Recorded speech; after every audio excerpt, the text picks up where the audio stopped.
Hello and welcome to Library Class. It is good to see you. Now, this week, believe it or not, it is the penultimate library video of the school year. If you don't know what penultimate means, it just means the one before last. So next week will be the last library video of the school year, and actually the last library video that I post as your librarian. And in that video, you're going to find out who the next librarian is going to be. But that's next week. This week, we're having the end of year library quiz. Oh yes. Now it's just for fun. You are not going to be graded. But that being said, I recommend you get yourself a pencil and paper to keep track of your score, because when you've done the quiz, send me your score if you want to, and be honest, because the person with the highest score will be able to choose a prize from the library basket of prizes. That will obviously be after you get back to the library. And don't worry, I will tell the new librarian who the winner is, and the librarian will be waiting for you with the basket of prizes for you to stick your hands into. Every question, or rather every correct answer, will be worth 1 point. There will be bonus questions as well, which will be worth more points. And I'll tell you about those as we go. Okay, ready? Let's start. All right, let's just start with a test question so that you can see if you understand the format. Let's make it an easy one. What am I holding in my hand? Is it a potato, a canoe, a book, or option number 4, which, to be honest, is an answer I get given quite a lot. I'm going to give you 3 seconds to decide. And the answer is a book. Nice work. That's a point for you. All right, does that sort of make sense? Well, let's kick off with round 1 and just see how we go. I think each round is going to have its own sound effect. I have to warn you though that I've got a lot of sound effects that I've not been able to use in previous library videos, and this is almost my last chance to use them. So I'm going to try and cram in as many as possible to this one. Let's hope they're a good match. This round is all about putting library books back on the shelf in the right place. What a thrill ride! It's going to be alright, don't worry. You all recognise this, right?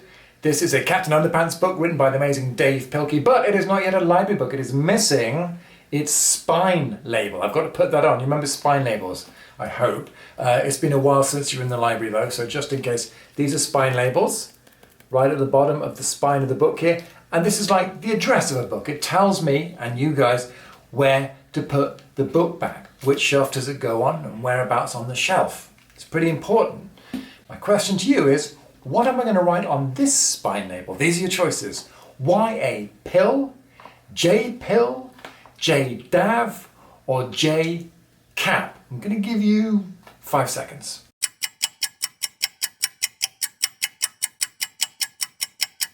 And the answer is J pill.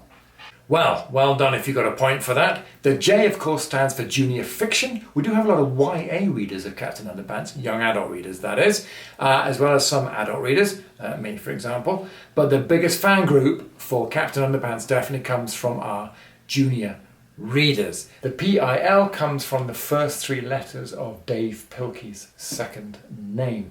That's the system we use for most of the books in the library. Now, I'm going to go ahead and stick a purplish, pinkish sticker on top of the spine label. Anyone know why? There's a bonus point there if you do. Okay, it's because it belongs on the shelf with the other books that are from the genre of humorous or funny stories. If you got that, well done. Okay, now we know whereabouts in the library the book belongs. All it is left to do is put the book in the right position on the shelf. And below me, you will see 4 shelves, each with, those are supposed to be books, each with 5 books on. You can see the spine labels there. Only one of those shelves below me has the books in the right order, including the J Pill book we've just pretended to label. Which one is it? I'm going to give you 10 seconds, although obviously you can pause the video if you do need more time. Off you go. 10.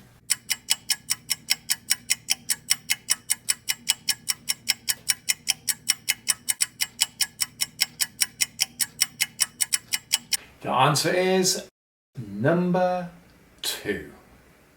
Okay, how did you do? It's difficult to do it quickly, isn't it? So well done if you got there. Right, well I hope you guys are warmed up now because we're going to take a quick look at how to tidy up non-fiction. So, below me you have a shelf of non-fiction books, including this book here. You can tell the non-fiction books because they all have a number on their spine label as well as the first 3 letters of the second name of the author. All you have to do is decide where this book should go. There's a clue in the title. Alright, I'm going to give you 10 seconds. Go!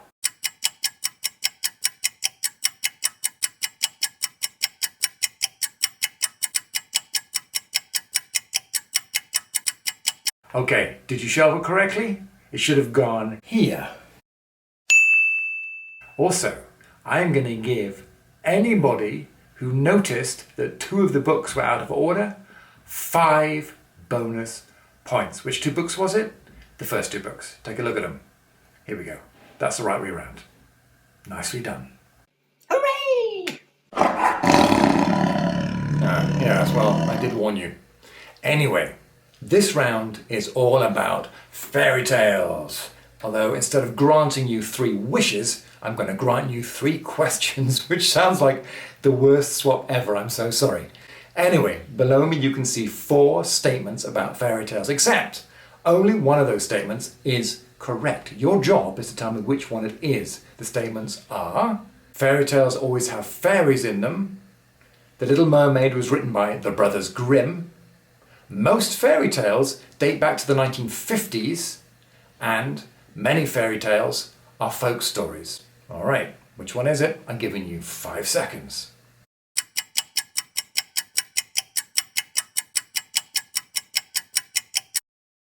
And the answer is many fairy tales are in fact folk stories.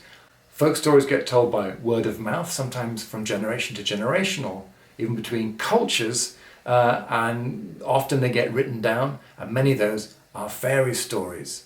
Fairy stories do not always contain fairies. They often contain magic and almost always something wondrous, but fairies are not always there. The Little Mermaid was not written by the Brothers Grimm, but in fact by Hans Christian Andersen, and fairy tales actually date back much further than the 1950s, hundreds, sometimes thousands of years. Do you remember the Egyptian Cinderella, for example? Okay, how did you do? Did you get a point? Nice work. Point! Well, we are going to stick with the story of Cinderella, just for a little bit, for one question. You may remember the Cinderella video we had a couple of weeks ago. Yeah. Anyway, in it we were talking about how there are elements of the Cinderella story that appear to come from different stories and from various cultures. But can you remember, where does the idea that Cinderella's slipper is made out of glass come from? Does it come from Walt Disney, the Brothers Grimm, the French writer Charles Perrault, or from the Chinese tale of Yi Xian? I'm going to give you 5 seconds to decide.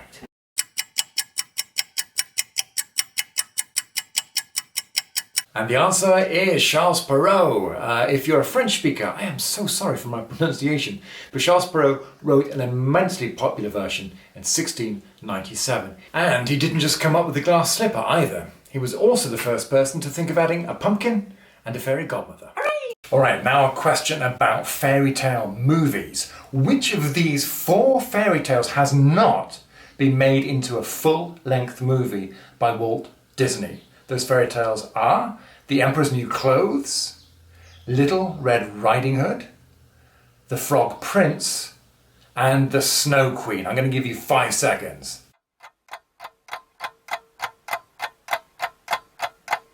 The correct answer is Little Red Riding Hood. The Emperor's New Clothes was made into a movie called The Emperor's New Groove in the year 2000. The Frog Prince was made into a film of the same name in the year 2009. The Snow Queen, which may have been a tricky one, was made into a movie in 2013. You may have heard of it. It's called Frozen. Little Red Riding Hood was actually made into a short cartoon, not a full-length movie, by Walt Disney in 1922. If you knew that, firstly, well done for knowing stuff, and secondly, take 5 bonus points. Impressive. Woo!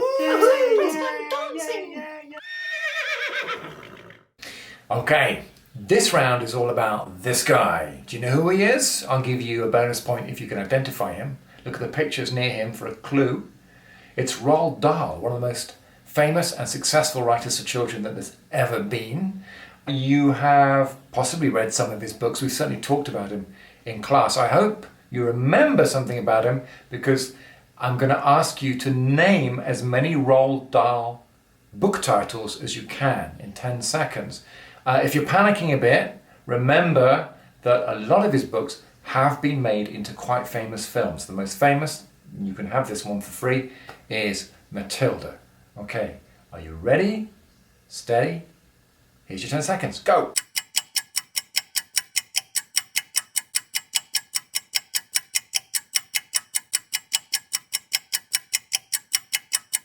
Okay, here are the books you could have had. James and the Giant Peach, Charlie and the Chocolate Factory, The Magic Finger, Fantastic Mr. Fox, Charlie and the Great Glass Elevator, Danny the Champion of the World, The Enormous Crocodile, The Twits, George's Marvellous Medicine, The BFG, The Witches, The Giraffe and Pelly and Me, Matilda, ECO Trot, The Vicar of Nibbleswick, and The Minpins.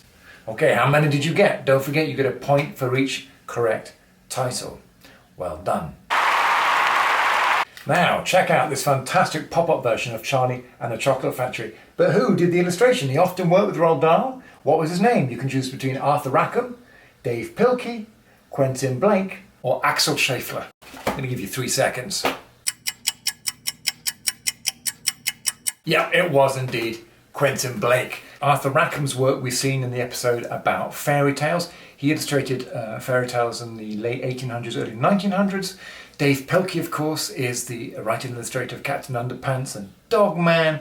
And Axel Scheffler is most famously associated with the storybooks of Julia Donaldson, particularly The Gruffalo.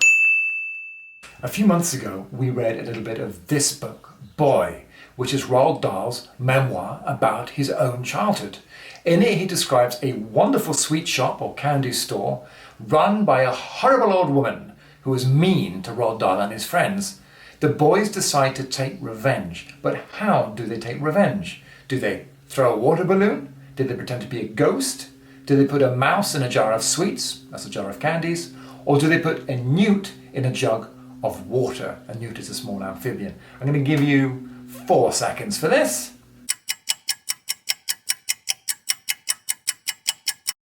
They put a mouse in a jar of sweets. It's a true story, they really did do that. If you pick the newt in the water jug though, don't feel too bad, because the real story of the mouse inspired Roald Dahl to write a scene in his book Matilda, where Matilda puts a newt in the water jug of her horrible headmistress.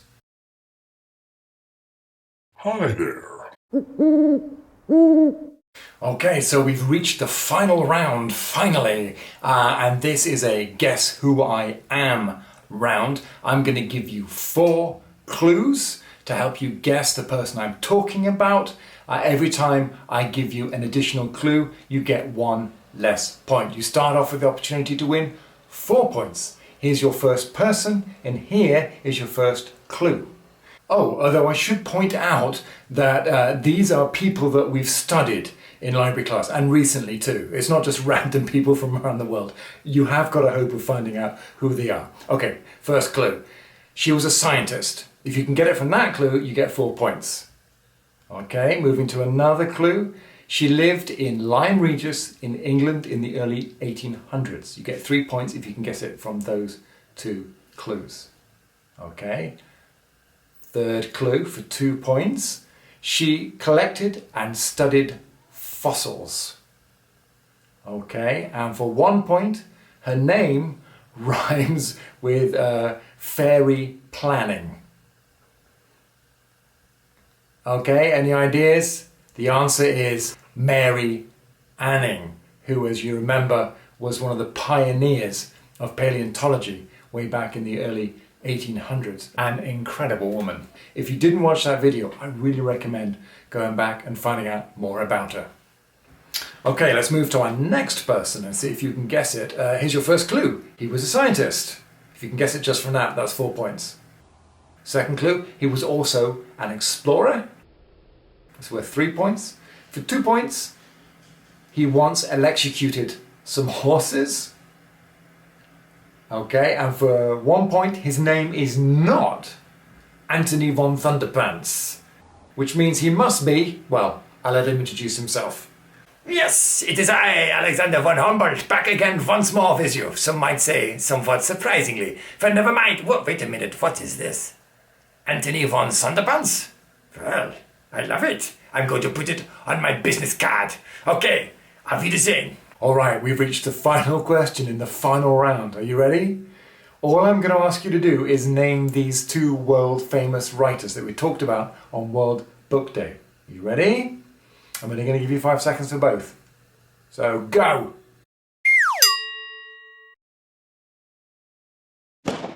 Okay, did you get them? On the left you have William Shakespeare, probably the most famous writer in the English language, and on the right you had Miguel de Cervantes, probably the most famous writer in the Spanish language. So, were you right?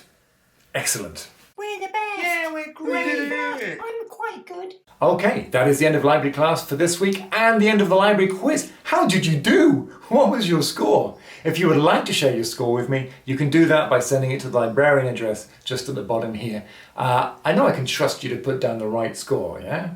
Good, because the highest scorer really will get an opportunity to dig into the library prize basket when you all go back to the library sometime next year. If when you were answering the questions you found yourself a bit confused or you weren't sure of a few things, don't worry about it. It just means you got an opportunity to learn something else, and you could start, if you like, by going back over some of the videos that have been sent over the last couple of months. Okay, that's it. Stay safe, keep discovering, keep exploring, and I will see you guys next week for one last time. Bye-bye.